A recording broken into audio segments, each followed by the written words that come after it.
Hello, buddy. Welcome back to Tin Man's Core Channel. I'm your host, Jeffrey Tin Man Taylor, and today I'm reacting to yet another Mr. Nightmare video for you guys, and this was 3 Disturbing True Mall horror stories. So without further ado, I'm gonna turn these lights off, move the camera up here for you guys, and let's get this reaction on the road and in the bag.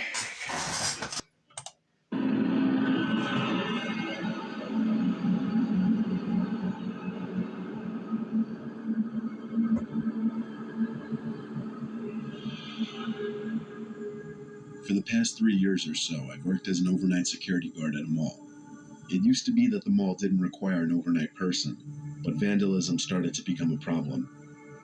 Most of the time I would drive around the parking lot all night listening to my car radio. Now and then I'd kick some skateboarders out of the parking lot or investigate a suspicious person lurking about. Other than that, I'd say the job was pretty tame. Maybe 3 months in, I experienced something a little bit stranger. I noticed that the light to one of the shops was on while driving around the parking lot. This was surprising to me considering no one had snuck past me as of yet. Yeah, if you know if the mall is closed and all the lights are supposed to be off and there's nobody in there, that is sort of strange. So, of course, I parked the car and headed inside the mall to catch the potential thieves. As I approached the shop, I didn't hear the sound of anyone rummaging through the inventory. Sure enough, the shop was empty. As a matter of fact, even the security gate was still down. Only the shop owners had access to the security gates, so I couldn't really do anything about the light being on. I headed back out to my car. I'd say an hour went by with no incident, but as I was circling around the entrance to the mall, I saw another light was on inside. Inside the mall, it was the same scene repeated. The light was on to the shop, but the security gate was still closed. I even tugged on the damn thing to see if someone heard me coming and just hid from me. Nope, it was locked. I heard a click from behind me while investigating. The previous light was no longer on. Maybe it was my mind playing tricks on me, but I swear I saw someone run behind the counter and hide. I think about now is a good time to mention I was running on 3 hours of sleep for the past 48 hours, and I was blaming these occurrences just simply on the lack of sleep. No, it ain't no lack of sleep, dude. It's actually a prowler or burglar trying to steal some stuff. Need to get that gate open and get him. I shined my flashlight into the shop and scanned the area. Nothing that I could see. Behind me was another click. Once again, the light to the shop was off, and this time I know I saw someone standing in there. So I simply called out, "You can either leave with me or you can leave with the police." They didn't move, just stood next to the light switch. I approached the gate and turned my light in the direction of the light switch, and there was no one standing there. I did see that a clothes rack was fairly close to the switch, so maybe the light was catching the clothes just right and was casting a shadow. That was the most logical explanation I could think of, at least. I left the mall. I was pretty spooked from the events of that night, but after a few months, they were pretty much out of my mind. My patrols were nothing special for a while after that. I think my next incident happened around my 1-year anniversary as a guard. It was winter, and I was inside of the mall checking the pipes. Yes, I was on security duty, but the owners decided to save a buck by having me inspect certain things as well. It was whatever. I was heading to one of the bathrooms to relieve myself when I heard a toilet flush. I jumped a little more than I would like to admit. I'd be thinking it'd probably be like a faulty flusher on the toilet. I mean, that's a good possibility, but if you know there ain't nobody else in that mall, then yeah, that might be somebody planning to rob the place. Inside of the bathroom, I didn't see anyone. The toilets in the mall were motion activated, much like every other mall in the world. I checked all of the stalls, empty. I'll spare you the details, but after checking the stalls, I took a seat in one of them. I had a YouTube video playing on my phone while I was sitting. Then I heard a tapping sound coming from the stall next to me. I glanced to my left and saw a pair of shoes standing with the toes pointing towards me. Slowly, I brought my eyes up above the stall. Sure enough, there was the tallest man I'd ever seen standing over the stall, staring down at me. Oh, heck Had I no. not already been on the toilet, I would have been running home for new pants. When he saw me notice him, he ducked back down beneath the stall. I hopped up and kicked in the door to the neighboring stall. The damn thing was empty, except for a pair of shoes sitting in the same spot I had seen them. My heart was thumping like crazy. I went back to my car as quickly as possible after that. If I remember correctly, this happened at around 4 in the morning. Once again, I had credited all of this to my lack of sleep. I was just happy that I had the next day off. I mean, hey, if you're saying you're having trouble sleeping, then yeah, I could see it being a hallucination because there ain't no way a guy could just like duck in a bathroom stall and then get out of there real quick before you kick in the door. But that's kind of strange too, like seeing a pair of shoes in the stall and that guy was in there, or someone might have been shopping for shoes and left them in there by accident. You don't know.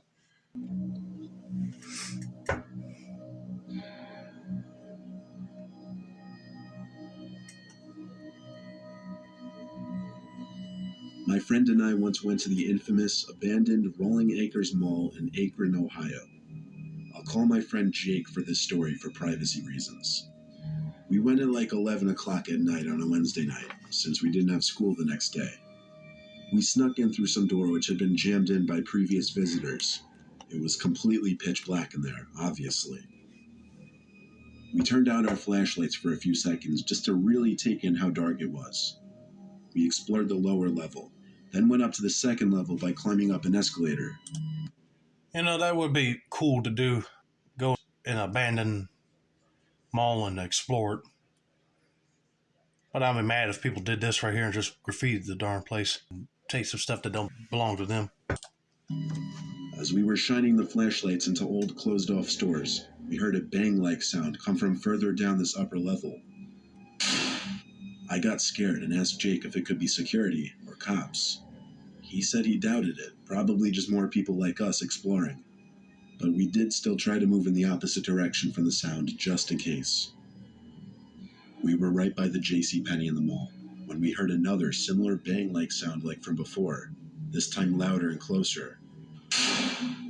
Jake and I turned off our flashlights now just to be safe. We didn't know who that could be. With our lights out, we did the best we could to make a little distance between us and the sound, without banging into walls or anything. Suddenly, I heard a psst. It came from a little further in front of me. It was kind of muffled too.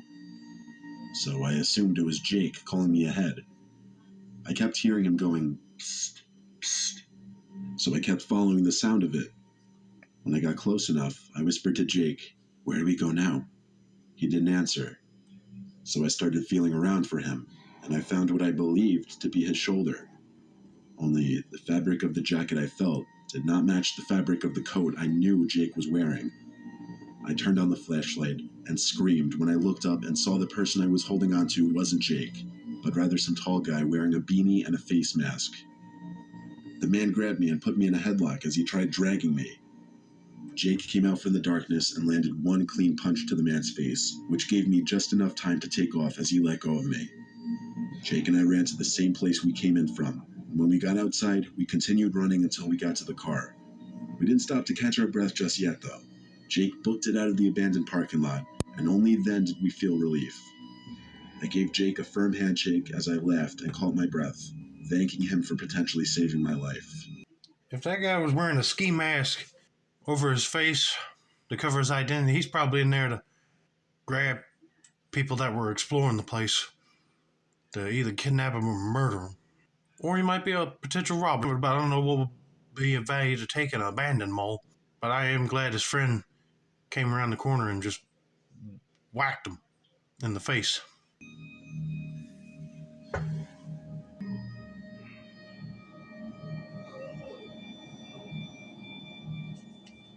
I used to work in a 24/7 general store in a mall in South Carolina, so while the mall itself would close around 9:30, our store would stay open all night. There were two entrances to the store, one from inside the actual mall itself, and then a back door that people could enter through after the mall closed. Past 9:30, I would always have to shut the gate, separating the store from the mall. Given that this was a smaller store, it was never really busy in the deep night hours, which also made my job very uneventful most of the time. But there was one night shift that turned out to be anything but uneventful. It was towards the middle of my shift. The gate between the store and the mall was down, but I could still see through it, obviously, into the dark half-lit hallway of the mall. The mall always had night lights on, which were much dimmer, but bright enough for the security guards to see what's going on in the cameras. I was doing my own thing, organizing the shelves, making sure everything was neat, when I heard a rattle at the metal cage. I looked and saw some guy standing on the other side, grasping the gate with his hands. At first, I thought it was a security guard on duty. It was the only logical explanation. If he was a security guard, dude, he would be wearing a shirt or some sort of vest that have security guard on it. If this guy is just wearing regular clothes and he's behind a cage, he's either a customer that got locked in by accident or is actually somebody there to steal something. Even though it was rare to ever see them walking around. But as I got closer and asked if there was a problem, I realized it wasn't a security guard. It was just some random man. He was wearing a dirty black and white plaid shirt and very baggy blue jeans. Most notably, though, what made this exceptionally strange was that he was just looking up at the ceiling. I inched a little closer and again asked if something was wrong and if he needed help, but he just kept looking up and shaking the gate. Now, there was some kind of protocol I was supposed to follow in the case of something like this in order to get the mall security. However, I didn't know how. I didn't know what number to dial, I didn't know how to work any kind of intercoms, so all I could really do was shut it out. I turned my back to the creepy man and went back to my register behind the counter, as far away from him as possible. Unfortunately, the shelves are angled perpendicularly to the counter, not parallel, so the man at the gate was in direct line of sight from me still. He finally seemed to back away, like literally walked backwards though, with his head still up at the ceiling. All that was going through my mind was where could security be? It was to my understanding that there would be at least one person watching the cameras at night. Anyway, I tried to just move past it, resuming my cleaning activities. I couldn't help but look back outside to the mall every once in a while, though. Thankfully, he was gone now. Eventually, someone came into the shop. I heard the back door slide open. I was in between two shelves and couldn't see them, so I continued with my work. After finishing up sweeping the aisle, I went back to the register to wait for the customer. I saw the customer now. They were standing at the end of the last aisle to the left, the alcohol aisle. He was looking up. At first I thought he was looking at the top shelf, so I looked away. I only looked at him for maybe a second. I bent down under the counter to put the broom and dustpan underneath, and when I stood back up to look at the customer, I felt like my heart nearly stopped. He was looking at me with a smile. Not a grin, but a wide-lipped smile. It also sank in right away now that this was the same man that was out in the mall from earlier. Only now he'd apparently taken off his black and white plaid shirt. I stared at him, and he stared at me, and I think this went on for 30 seconds. I didn't know what to do, and I had actually frozen up in fear. The face he gave, the smile, was a pure look of horror, something straight from a horror film or someone's nightmares. I felt like he stared into my soul. I opened my mouth to speak, and my voice trembled. I think I said, "Get out or I'm calling the cops." He didn't move. He didn't even bat an eye. I ran to the back room and locked the door so I could call my manager. She wouldn't pick up after several attempts, though. When I gave up, I heard a tap at the door. Not a knock, just a very gentle tap. I sat like a nervous wreck in that back room for a good 5 minutes, wanting to be anywhere but there. But when the fear of this person stealing a bunch of items and losing my job became greater than the actual fear of the person, I stepped back outside and looked around. But the man was gone. He was gone for good this time. Our shop has cameras, so they caught all of it. When my shift ended, I told my manager about what happened and showed her the video footage. She was shocked and kind of freaked out herself. I only worked there for another month after that, then moved on. Well, that's kind of creepy that that same guy that was over behind the metal gate found a way to get around it and then go into that store that that lady's working at. But then he took the plaid shirt off just to make it look like he's not the same person. He's a loony. I can tell you that for sure if he's smiling like this. But man, they should have had the security cameras on in the mall part itself just to see if they caught that guy like they did in the store. I hope we get him and take him to a mental place or something. But anyway, that's going to be it for now. Don't forget to like, subscribe, turn on those post notifications for more Mr. Nightmare content like this. This has been another successful installment of the Tin Man Squad channel. I'm your host, Jeffrey Tin Man Taylor, and I say that's a wrap, and have a nice day, buddy.